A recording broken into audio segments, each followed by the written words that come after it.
I am Vinnie Tortorich. Folks, your good intentions have been stolen, but don't worry. I'm here to help you get them back.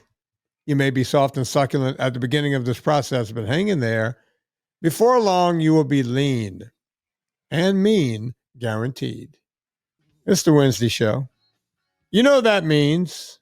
He comes in here every week, whether we want him to or not. I'm talking about the beautiful mind of Mr. Chris Shaffer. Yeah. Chris, are you? I know you're familiar with Stevie Ray Vaughan, but were you familiar with that song? With Mary Had a Little Lamb? Not so much. Yeah. Little scuttle button, Life in the Drop. Life by the Drop. Look at Little Sister. Yeah, Little Sister was big. Mary Had a Little Lamb and Willie the Wimp were the songs were pretty close.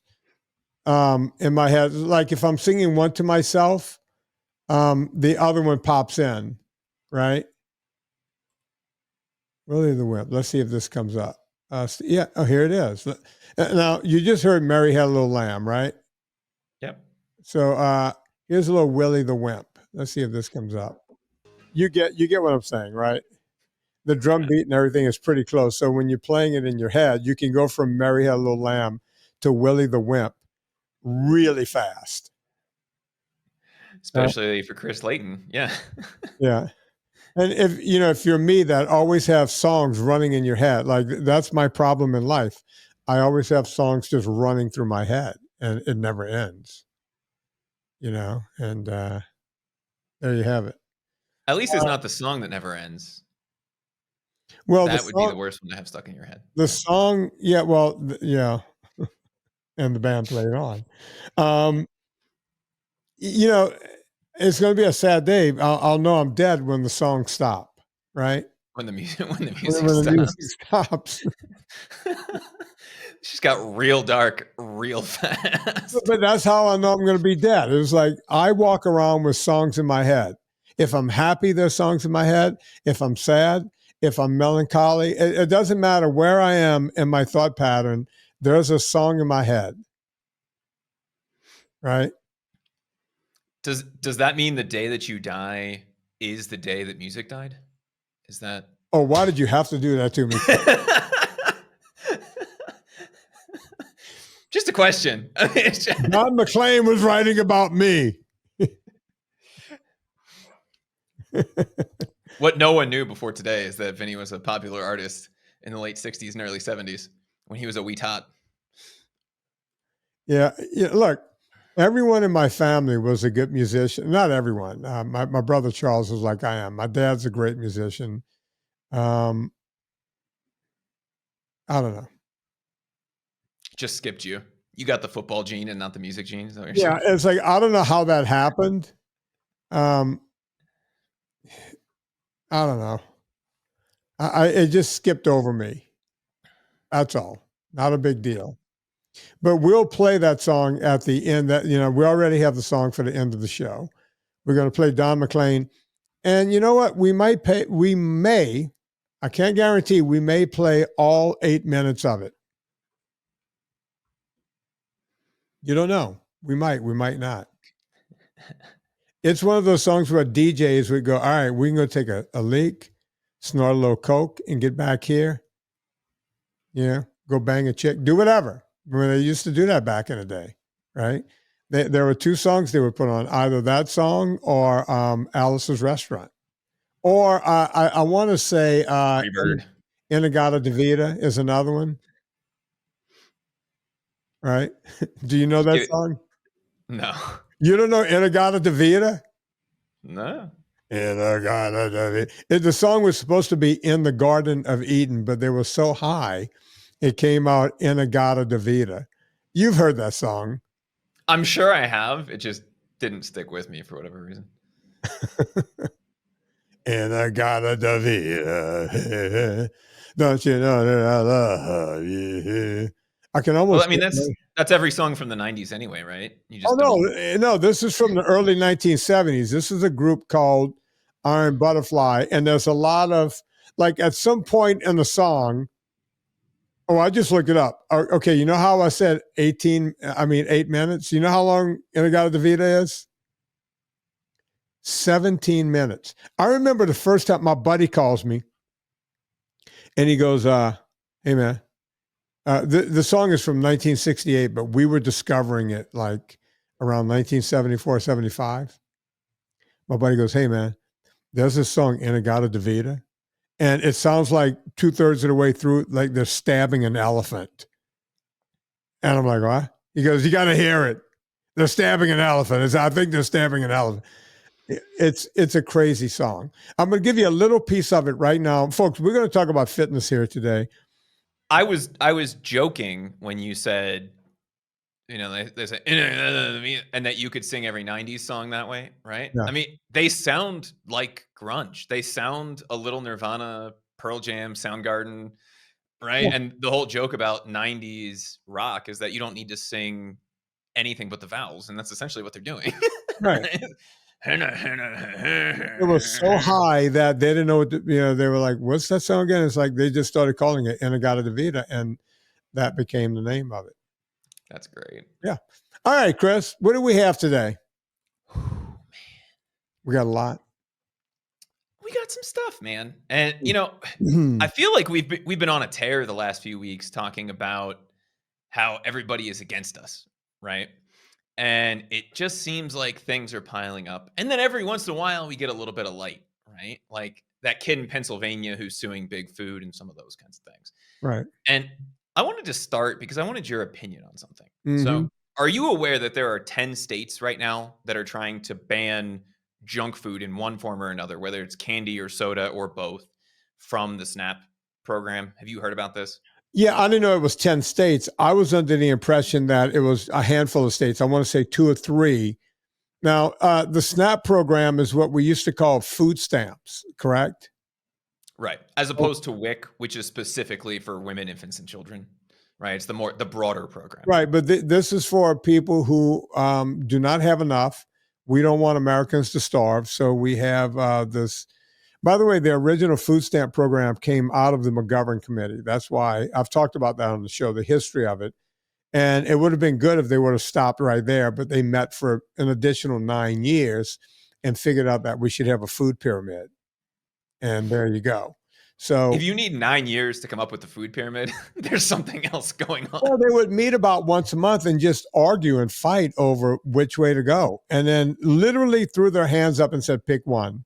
And they said, all right, well, we like grains around here because we all make money on grains.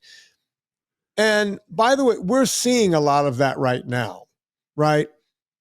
And without getting into politics, I don't care whose side you're on. As a matter of fact, I don't give a good F which side you're on. I really don't. I don't care if I don't talk about what side I'm on. I don't talk about sides. But we're hearing a lot about government waste, right? Like, every day I see in media somewhere, we were giving $30 billion to people to wear condoms in India or something, but just some version of that. And by the way, I don't think I just made that up. I think I actually heard something to that degree, right? Did you know that $5 billion went to whatever, right? So we're looking at all of this stuff, right? So that's where we are in the world. We're finally going, oh, look, we're looking at things, right? And if we get some of those things straight, maybe food prices can come down. Maybe these programs can work a lot better. I don't know. I don't really know how any of it works. That's why I stay out of politics. But it is interesting to see that things are going on around that. I don't want to get political with this, and I don't think we have to. No, I'm not getting Chris, we've known each other for a long time. Do you know where I stand politically? No. Have we ever talked about it? No. Do I know where you stand? Not that I'm aware of. No. Why? Because we've never talked about it. Yeah. Because we talk about specific things like this. And the reason that I brought this up, I said 10 states. There's 9 states that are actively doing it. And 1 state that is trying to pass a bill, I think it was Idaho, that says the federal government should ban it. So, we'll count that for now because they're at least headed in the right direction. Right? So wait, let's Texas. Be clear. I want to be very clear. What are they trying to ban? So each state is slightly different. Okay. Arizona is anything that contains natural or artificial sweeteners. Arkansas is saying junk food. So they're saying it should only support fresh fruits, vegetables, eggs, and protein.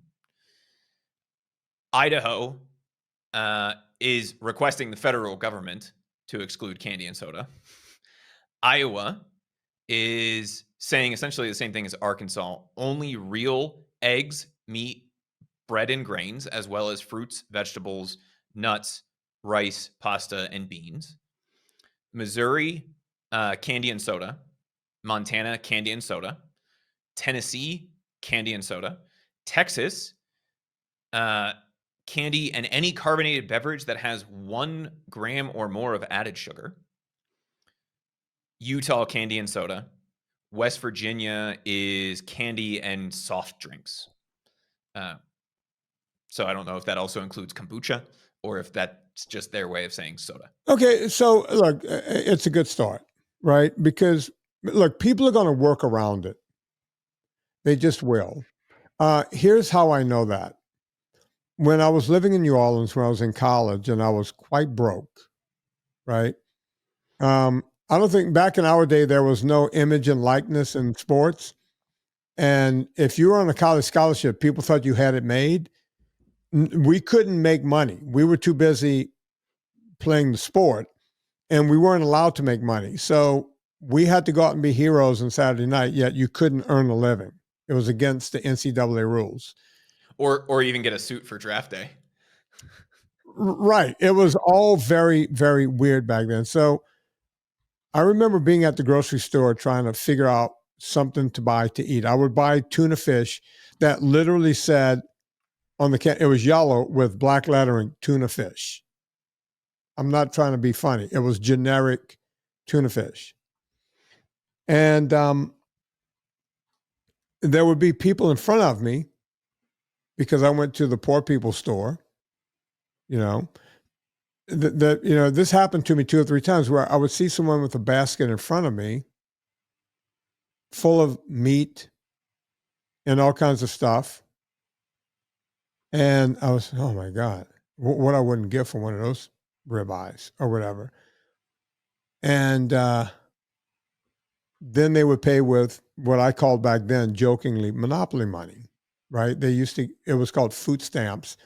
You had a tag and you would give them the tag, right?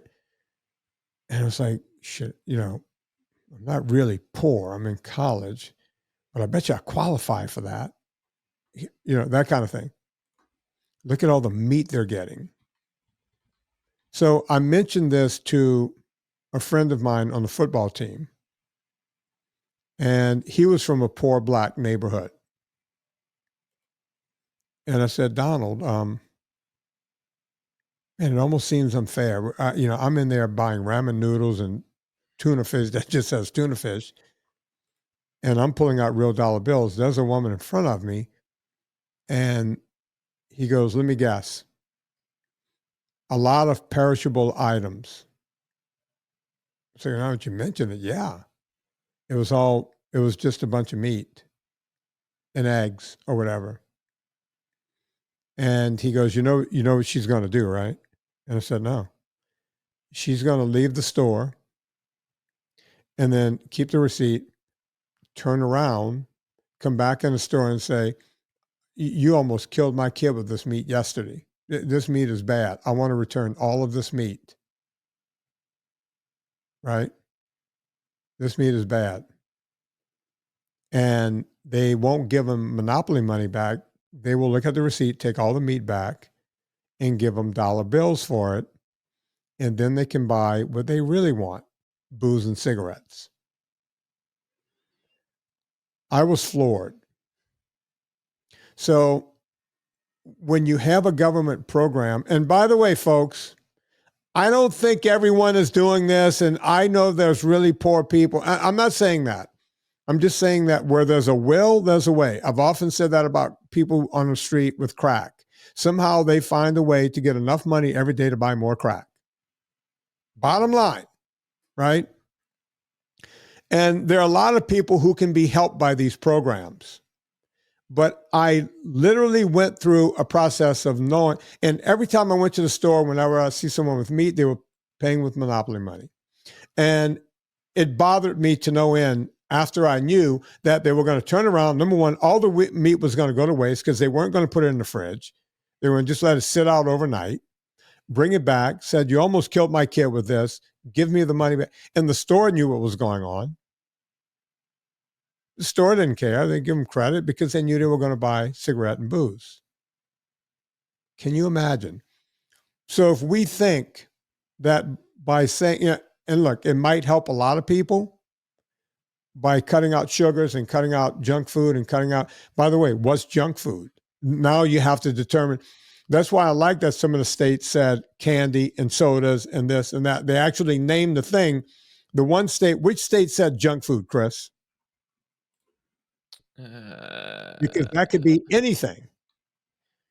Yeah. And I think that's one of those things that becomes a sticking point. I think it was Arkansas.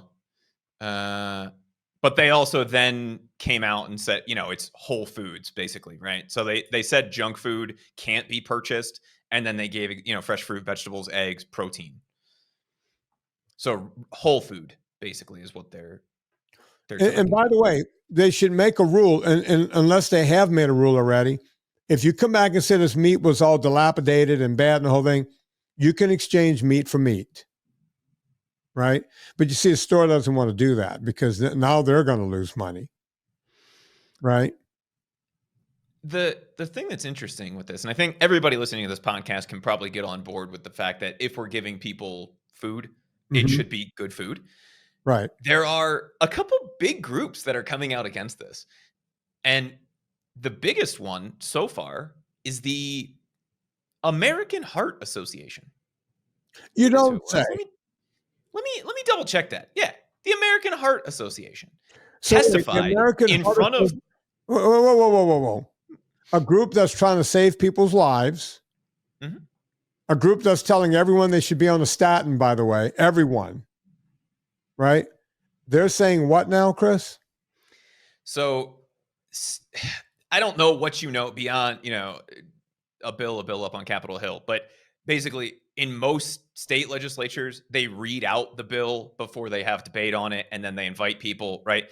Texas went through that process last week, and they read out their bill, and they were one of the more lenient ones. I think Texas was just carbonated beverages that have more than 1 gram of added sugar, right? So basically just not letting people use it to buy soda. You can still buy Snickers or whatever else if that qualified already.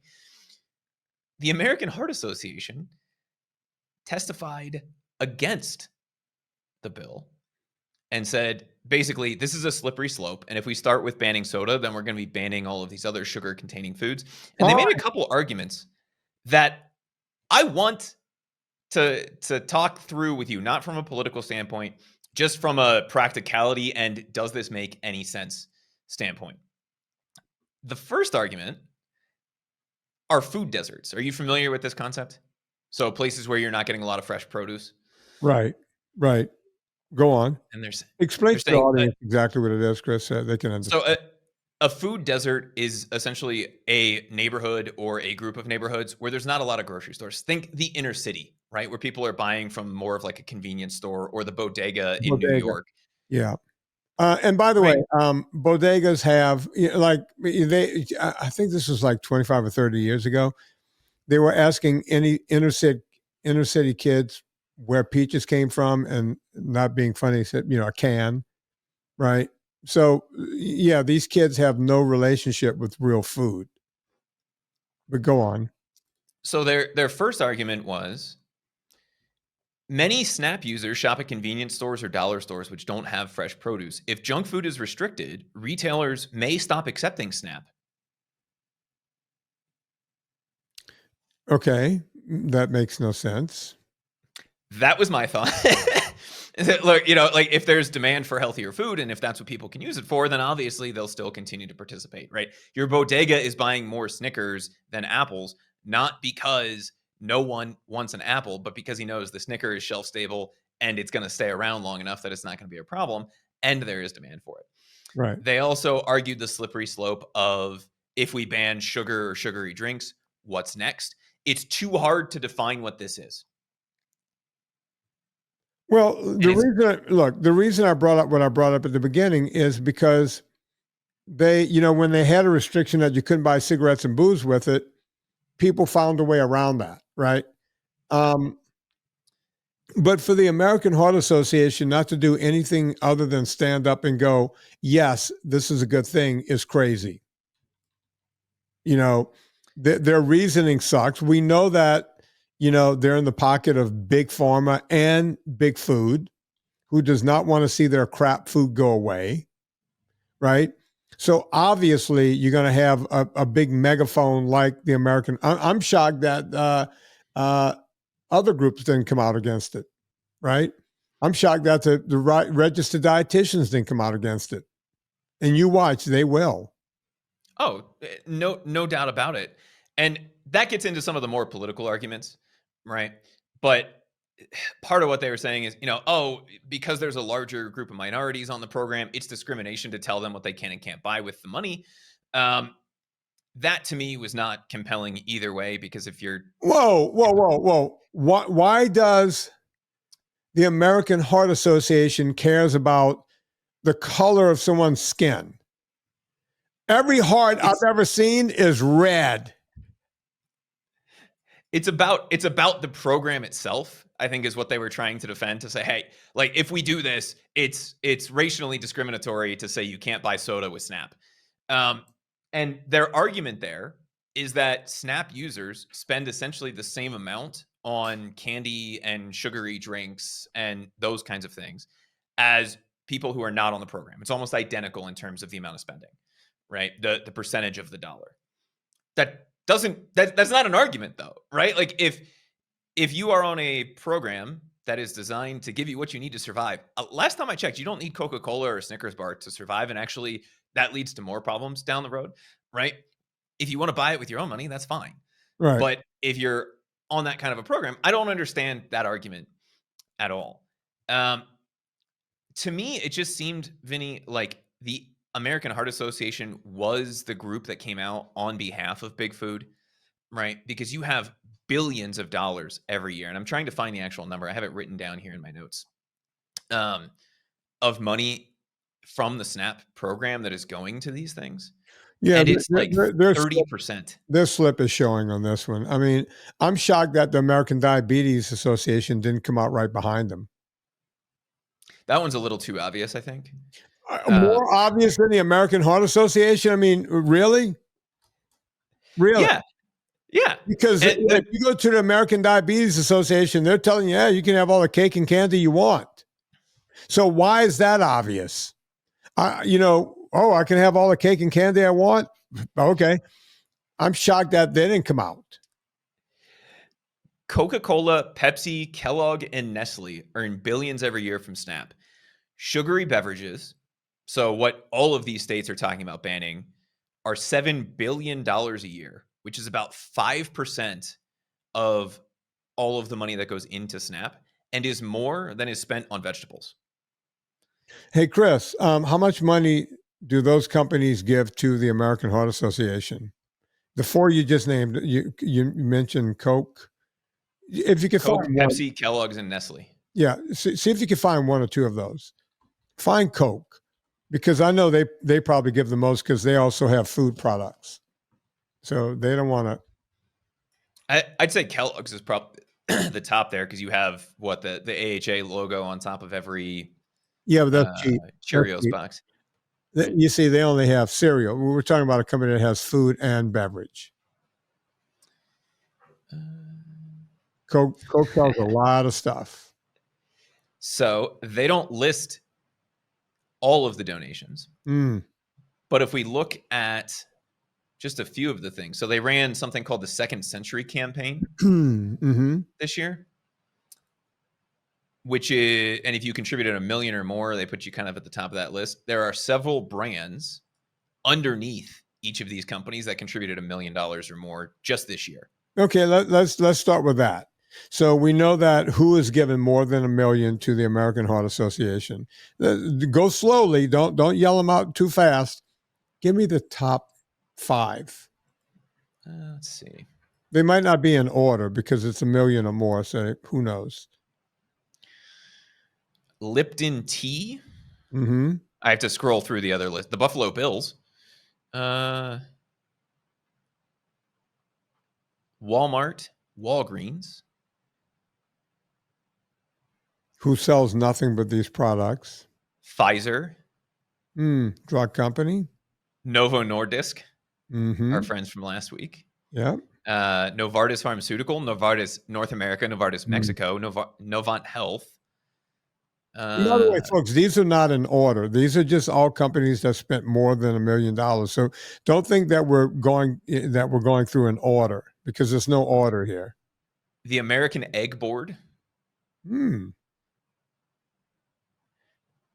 a handful of brands that are under your Coca-Colas, right? Like your Liptons and some of those kinds of people, like 2 or 3 of those. But if we go down, or you look at other donation records, you're going to find even more of these. Right. And Eli Lilly apparently doesn't have enough money to donate 1 million, but they did do 100,000 plus, right? So basically everybody is donating to them if they have a reason to be advocating for anything related to heart, right? Yeah. Except for doctors and medical systems who actually deal with this. I think the thing that's interesting to me here is we said 5% is what's spent on sugary drinks. And I think that was $7 billion. Is that the number I just threw out? The more terrifying part of that is not that $7 billion is going to these companies for those products. And it's more than that, because that's just the sugary beverage amount, right? Right. It's the fact that $7 million represents a larger share, which by the way is 5% of benefits, than vegetables. Which is upsetting. Which is terrifying. Right. Yeah. Yeah. And it's not, you say it at the beginning of every episode, right? Your good intentions have been stolen. This is exactly what you're talking about, right? You're like, hey, here's some money to go get by. And you go buy these things, you end up in a place where, hey, this is food stamp approved or SNAP approved. You can go get this. Cool. And it puts you on the track to have health problems long term. And it's not something that you're doing consciously. But you would think if the United States is going to do that, they would at least push you towards the healthy stuff and not towards the sugary drinks and all of these kinds of things that have long-term consequences. No one ever got fat from eating a carrot. I'm sorry, it's never happened. But it's very easy to get fat from drinking soda and all of these other things.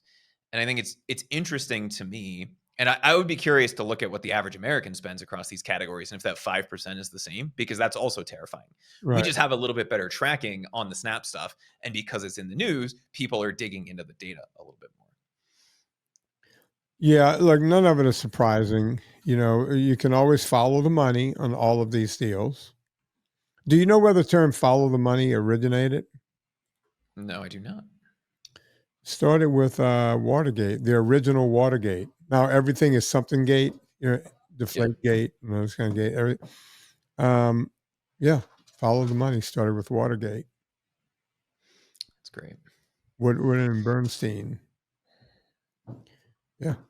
What else you got, Chris? Anything else? So we have a handful of other things, but I wanted to get your thoughts on the last argument that was made on this, Vinny, before we dive into that, which is it's just too hard. There's no way grocery stores would be able to categorize these things. And this argument did not come from the American Heart Association.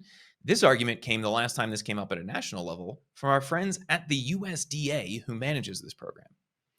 Said there's no way we could ever create a list of products that is excluded from SNAP because there's just too many products. What they didn't say in that statement is that they also run WIC, which is exactly that, right? It's a list of pre-approved products that you can purchase. What are your thoughts on, is it just too hard to do this? Well, you see, the way that actually results in people having a healthier life? My thing is, whenever I look at anything, business or anything, how my brain works. If you tell me we can't do it because there's just too many things on the list of disapproved things, my mind goes right to, okay, since there are too many things on a disapproved list, let's just list the things you can have. Right? It's kind of what I do with NSNG. People go, oh my God, there's so many things I can't have. It's like, let's just concentrate on the things you can have. Right? I know that sounds very simple. I'm a very simple man, but that's just the way life works, right? You're looking at the wrong metric. I'm always telling people, don't follow the wrong idea, the wrong metric.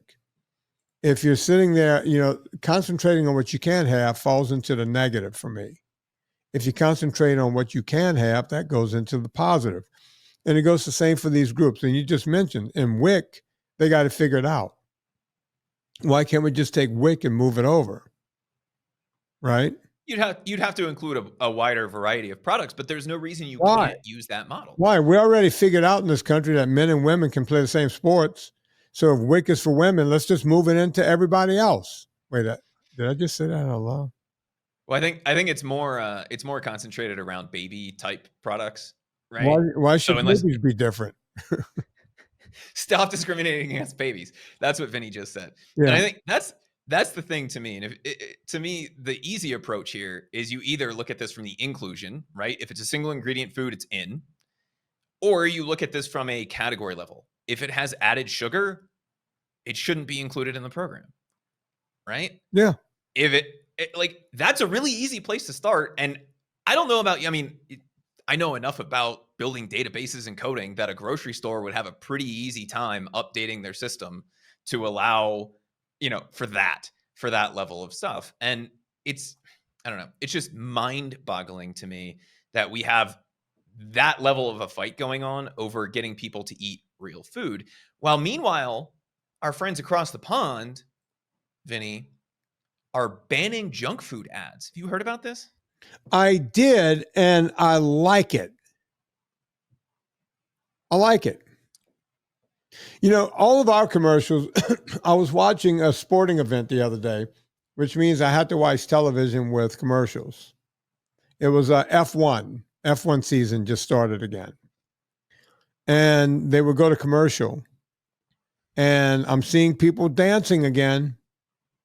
And they're dancing because their A1Cs are as low as 8.2. One ad says as low as 7.6. And these people are happy and they're dancing. They're taking Manjaro. They're taking metformin. It's the little blue pill with the story to tell. Oh, yeah. All this crap, right?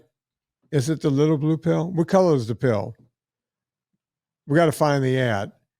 What the little pill with the big story to tell? Look up that Viagra. No, I think the blue pill is Viagra. The little Jardiance. The little pill with a really swell. The little pill with a big story to tell. Jardiance. Yeah, here I'm pulling it up on my answer. Here we go. Oh, look, the woman's dancing and everything. Chris, you want to hear it? Yeah. She is very, very happy. She's happy. This one. Are you ready? We're going to go back to the serious side effects, folks. Now, listen. All right, Chris. I want me at some sugar. That's the thing. All right. Yeah, I want people to hear what it's going to do for you. It's working around the clock to flush out. What did they say, Chris? Some sugar. Some sugar. Right? And this is a reason to dance. The whole community is dancing. This woman is beside herself dancing because she's got a little pill with a big story to tell. Now, some of the things, let me tell you what they're going to mention. And we just heard them say ketoacidosis, right? So we know that one's coming. I'm sure we're going to hear, well, tiredness is in all of them. Trouble breathing is in all of them. Usually there's some form of stomach pain or nausea or vomiting. And then at the end, they may say death. So what did I say? I said trouble breathing. So Chris, I want you to listen. Ketoacidosis, death. All right, we heard ketoacidosis. So all right, write down this list. Chris, you got something to write with? Yeah. I think we're going to hear trouble breathing because that's a common one. We're going to hear either drowsy or tiredness, probably not both. We're going to hear stomach upset or stomach pain, one of those two. That's in all of them. I think vomiting is usually in there, or is going to either be vomiting or nausea. And then at the end, they usually say could cause death. I don't think these would have paralysis. All right, Chris, tell me the list I just gave you. Trouble breathing, drowsy / tired, stomach pain / upset, vomiting / nausea, death. Okay. All right. Now, and we heard ketoacidosis. So I'm going to back it up a little more, and I'm going to stop it after each thing. Folks, I'm not doing this to be funny. I want you to hear what happens when you take this pill that all it's going to do is get rid of some sugar. How much sugar, Chris? Some sugar. Sugar. All right, let's hear. Ready? Including ketoacidosis that may be fatal, dehydration that can lead. They said it right after that. Fatal came in early. Was I wrong? How is that ever the second one on your list? It's always You're like, yeah, I mean, it might give you some ketoacidosis or death. It could be fatal. All right, wait, hang on. All right, I'm shocked. Usually death is the last thing. Right. You think it's not like an ingredient label where you have to list it in order of probability, right? Like, okay, I'm shocked, Chris. Here we go. I backed it up again.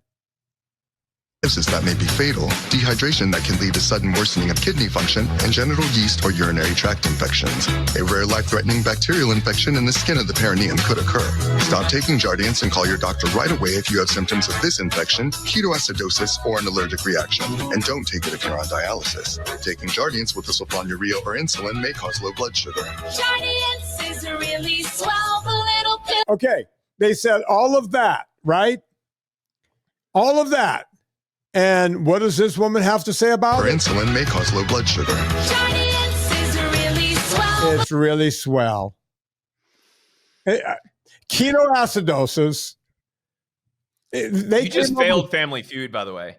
You missed all of the big ones and got almost none of the ones that are in every drug commercial. I mean, Vinny, fatal was number 2. How do you get from ketoacidosis to death? That's what I want to know. And I just looked. They don't have to list them in any specific order. That's the order they chose to list them in. Yeah, well, they tried to hide death right at the beginning. Ketoacidosis, death, yeast infection. All right. No, they didn't say death. They said maybe fatal. Now, listen, we're going to play it again because all we hear is, hey, man, you take this, you're going to be solid gold.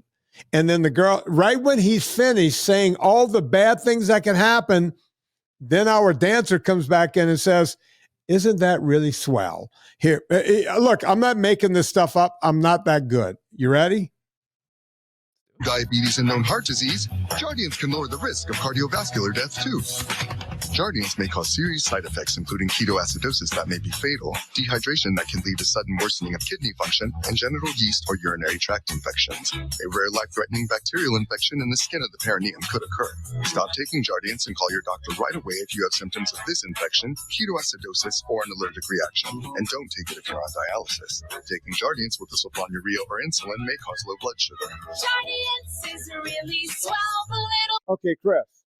There's something here I just noticed.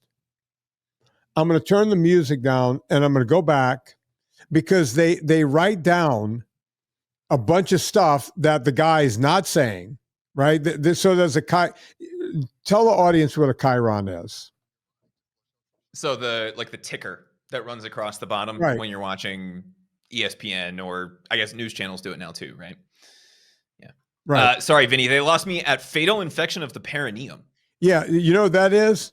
Your balls fell off of your body. Sorry, folks. That's pretty much what the perineum is. A fancy word for taint. Yeah, it's your taint. Yeah. All right. So hang on, Chris. Let me see if I can find. All right, right here. These are the words that, while they're yelling all the other stuff out loud, symptoms of ketoacidosis includes nausea, vomiting, stomach pain, tiredness, and trouble breathing. Remember I said trouble breathing was on my list, right? Trouble breathing was number 1. Yep. I don't know if I had drowsy or tiredness, but I think that was on my list too. Drowsy/tired. Yep. All right, now let me go on. There's more writing. This is on top of the guy talking, right? Let me see what else I saw here. All right. Dehydration can make you feel dizzy, faint, lightheaded, or weak upon standing. It's all from this drug that you're taking, right? Let me see what else they say here. Genital yeast infection can occur in men and women. I'm not making this up, folks. I'm reading it right off the thing. The perineum is an area between the anus and genitals. This was written in the thing, Chris. Symptoms. They clarified what it was. They literally gave you a definition for taint. Symptoms. What they didn't tell you is that this is called foreigner's gangrene. Hang on. Symptoms of infection includes fever, feeling weak and tired. So that's, again, weak and tired. Tenderness, swelling, or redness in the genital area around the, oh, Jesus Christ. Let's see. All right. Symptoms of allergic reactions include rash, swelling, and difficult breathing and swallowing. Folks, this is on top of what the lawyer is yelling out. These are other words written on the ad. Go on and put in Jardiance commercial 2023. It'll come up on your YouTube. If you think I'm making this stuff up, I'm not. And, we got the woman who's very happy, because tell your doctor about the medicines you take, blah, blah, blah, blah, blah. So you have to now go coach your doctor up. That's what I love. All of these commercials want you to go coach your doctor on what he should be telling you. That's why no one wants to be a doctor anymore. Oh, unbelievable. But this woman's happy. So you can get necrotizing fasciitis of the taint, which is what they're talking about with a rare infection of the perineum that's potentially deadly. Explain what necrotizing is. Your taint just died, pretty much. No, it's flesh eating. It's a flesh eating infection that starts in your taint. I don't know about you, but a lot of those things were genital related, which is odd to me. Any of those side effects would immediately put me in the I'm dying of necrotizing fasciitis of the taint camp if I were taking that drug. Vinny, you think this is bad? Have you heard of Zepbound? No, but I can look it up. It's a GLP-1. Wait, how's it spelled? Zepbound. Okay. Do they have a commercial? Let's see. I don't know. But I think they do, Chris. It originally was a sleep apnea drug. I think this is the one. That started as a sleep apnea drug and then became a weight loss medication. Let me double check that.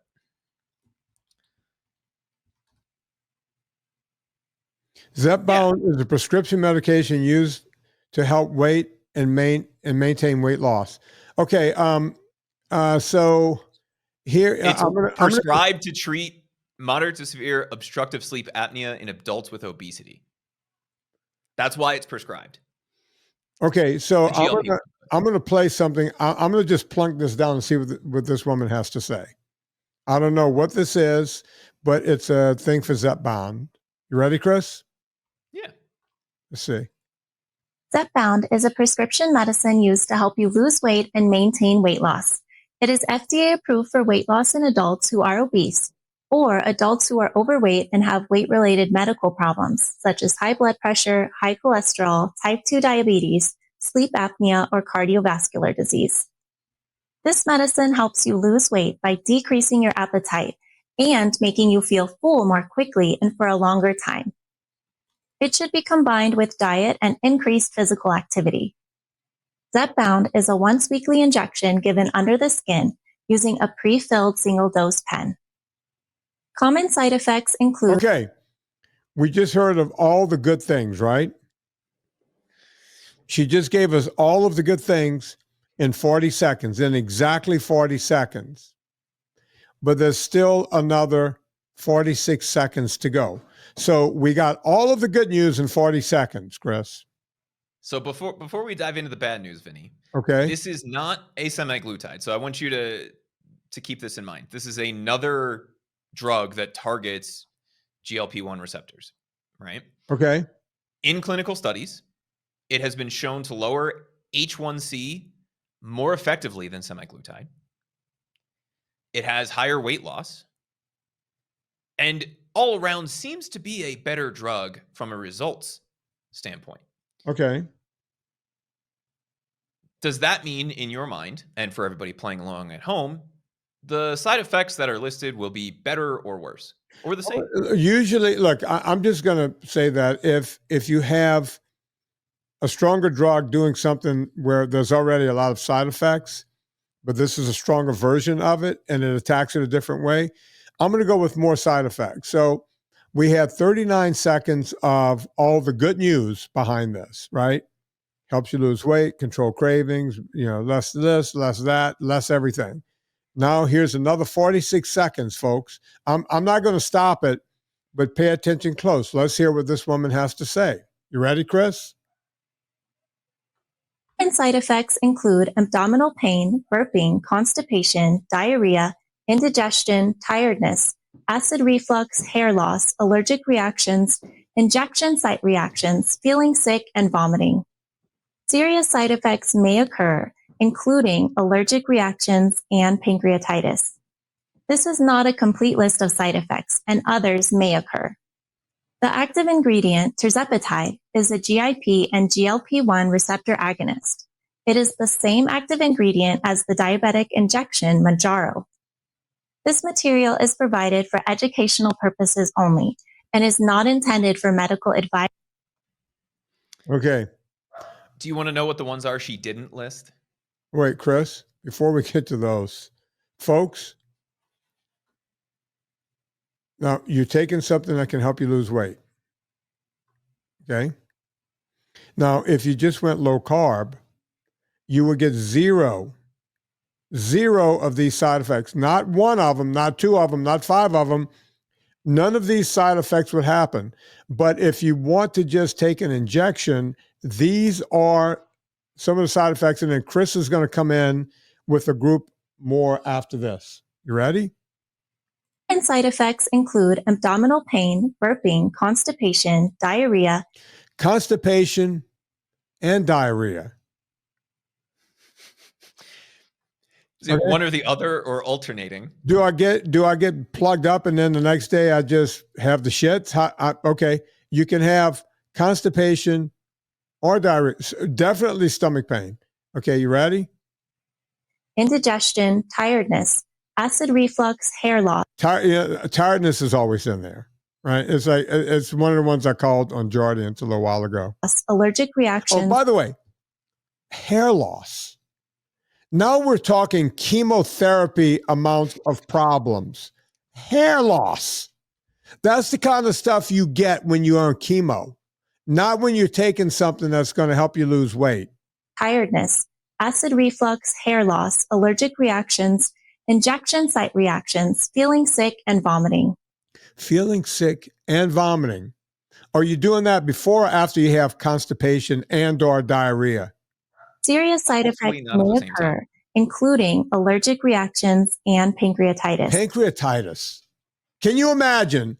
Hey, take this drug to do something you could do where you have zero side effects. Do it with this drug, and you can get yourself some pancreatitis, no problem. This is not a complete list of side effects. Okay, it's not a complete list. Chris, do you have a better list for me? So we were all concerned about flesh-eating taint bacteria. Mm-hmm. Zepbound, Vinny, the top of the list on their own website. Zepbound may cause thyroid cancer or non-cancerous tumors of the thyroid, such as lump or neck swelling, hoarseness, trouble swallowing, shortness of breath. Stop using Zepbound if this happens. Severe stomach problems, kidney failure, gallbladder disease and other gall problems, including pain in your upper abdomen, fever, yellowing of the eyes, or clay-colored stools, pancreatitis, severe allergic reaction with symptoms that include swelling of the face, lips, tongue, and throat, problems breathing or swallowing, rash, itching, fainting, or feeling dizzy with an accelerated heartbeat, hypoglycemia. So it'll take you from having blood sugar that's too high to having blood sugar that's dangerously low. Yeah. For patients with type 2 diabetes, changes in vision. Now, it doesn't say better or worse, but given the rest of the list, I'm just going to assume that it makes your vision worse. Depression or thoughts of suicide. Food or liquid seeping into the lungs during deep sleep or sedation under anesthesia. And then they get into the list that they read on the commercial, right? Diarrhea, vomiting, constipation, indigestion. So, folks, there's cancer involved. There's pancreatitis. There's, and this is all to lose weight. When there's a natural and easy way to do it, go get Vinnie Tortorich's not VIP, but my ebook. What is it? What do we call it? What does Debbie want me to call it? The NSNG ebook? Yeah, the NSNG book. You know how many side effects you get from that? One, you lose weight. I actually get another side effect. Your A1Cs go down into a normal category. Number 3, you look a lot better and you feel a lot better. Yeah. I know that's anecdotal, but also, yeah, it's the truth. Sometimes people do it for those reasons. I don't care if they're doing it for vanity, as long as they're getting healthier, right? And I'll make that the final word because I can't take any more of this today. We've gone too far, Chris. We've gone way too far. Listen, everything is in stock. Chris, is everything in stock? It is. And by the way, I've noticed that things have calmed down on X. People are going, hey, where's all my stuff? And when there is a problem, it's not us. It's USPS. But let us know, and we go in, and we're shipping you out more stuff, or we're dealing with USPS. Let us know. Because Chris and I have this thing humming like a top. And we're going to keep this thing, just humming. Do people know what that term means? Humming like we used to have these things with strings, and you would throw them, and they would spin, and they would hum. Anyway, we got all 3 of these companies: Pure Vitamin Club, PureCoffeeClub.com, and also NSNG Foods, the Ultra Fat. It's all being shipped all the time now, and the only time we even hear from someone is when one of the mail carriers, either UPS or USPS, which is normally USPS, right, Chris? Yeah. Not to throw our postal friends under the bus, but I'm just telling you what it is. Stop eating ultra fat from people. Look, I wasn't making that excuse when it was our problem. I was telling people it was our problem. Now we have all of our shit straight, and the only time, and I got to be honest with you, I haven't seen anything on X in several days. And when you're shipping out tens of thousands of products every day, and we have it under control like that, good on you, Chris. Good on you. I will tell you, there is one other case that I've seen pop up, and it's they didn't put everything in the bag, right? So they missed a bottle or something. We'll just send it out to you. Just let us know. Yeah, just let us know. No reason to hate on us. Just go, hey, things happen. We have humans packing these things. Human error. Let us know. We'll get it fixed. Go rate and review this podcast. There's a lot of songs I said I was going to play, but I'm going to play this one right here. On behalf of Chris Shaffer, my name is Vinnie Tortorich. Put life into living and do it with one Mr. Don McCarthy.